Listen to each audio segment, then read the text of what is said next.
له پنده ډکه قصه. په سلامونو او نیکو هیلو مو هرکلی کوم. امید دی چې تر دې دمه به ټول روغ جوړ خوشحاله او د صحت په جامو کې اوسئ. یو سړی په ګاونډۍ ښځه مین شو. سړی په دې هڅه شو چې په څه چل ښځې ته لار برابره کړي. یوه ورځ له خپلې مېرمنې او ماشومانو سره په چکر د تللو لپاره تیار شو. دا چکر یې په سیمه کې نږدې غرونو او باغونو ته و. سړي خپلې ګاونډۍ معشوقې ته وویل، له کورنۍ څخه دې اجازه واخله، موږ په چکر ځو، ته هم راسره ولاړه شه.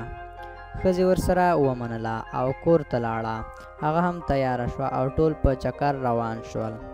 د غره شنې لمنې ته چې ورسېدل، خپلو ماشومانو ته یې وویل، ځئ لوبو ته ولاړ شئ او خپلې لوبې کوئ.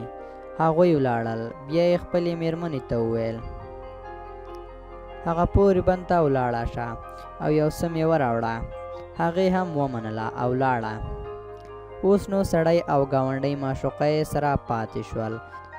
سړي ګاونډۍ ښځې ته خپل سپک نیت ښکاره کړ او ورته یې وویل، ما سره زنا وکړه، زه به 100 دیناره درکړم. ښځه ډېره حیرانه شوه، خو فکر یې وکړ چې په کوم چل باید له دې سړي څخه ځان وژغوري. ښځې ځان سره وویل، د پیسو په بیه به یې بوخت کړم، تر هغې به یې مېرمن هم راورسېږي. نو ورته یې وویل، 100 دیناره ډېر کم دي. سړي دینار نور هم زیات کړل، خو ښځې بیا هم انکار وکړ. سړي ورته وویل، څومره دینار چې ته غواړې زه به یې درکړم. خو دا ځل ښځې مطلق انکار وکړ. دې سره د سړي غوسه زیاته شوه او نیت یې کوه چې په زوره یې ونیسي. خو په دې وخت کې یو شپون پرې راپېښ شو. سړي د ځان غلطولو په نیت د شپون خواته ولاړ او ورسره په خبرو شو.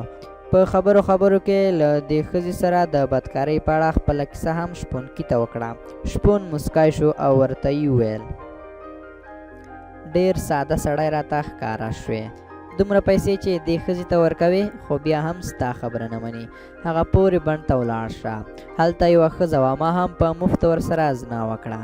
همالته ورشه، هم به دې موخه ترلاسه شي او هم به دې پیسې وژغورل شي. آیا پوهیږئ چې هغه ښځه څوک وه چې شپونکي ورسره زنا کړې وه؟ هغه د همدې سړي ښځه وه چې خاوند یې میوې پسې پورې بڼ ته لېږلې وه. د دې کیسې مطلب، څوک چې پردی ناموس او عزت ته په سپکه ګوري، نو خپل ناموس به په سپکو سپک شي. پردیو خویندو او لوڼو ته چې څوک بد نیت لري، خپلې لوڼې او خویندې خوندي نشي پاتې کېدلی. که غواړئ خپل عزت مو دروند پاتې شي، د نورو عزت ته احترام او درنښت ولرئ. دا وه زموږ نننۍ ویډیو. که خوښه کړې مو وي نو مهرباني وکړئ ویډیو لایک او زموږ چینل در سره سبسکرایب کړئ، تر څو موږ نور ګټور معلومات تاسو ته وړاندې کړو. مننه.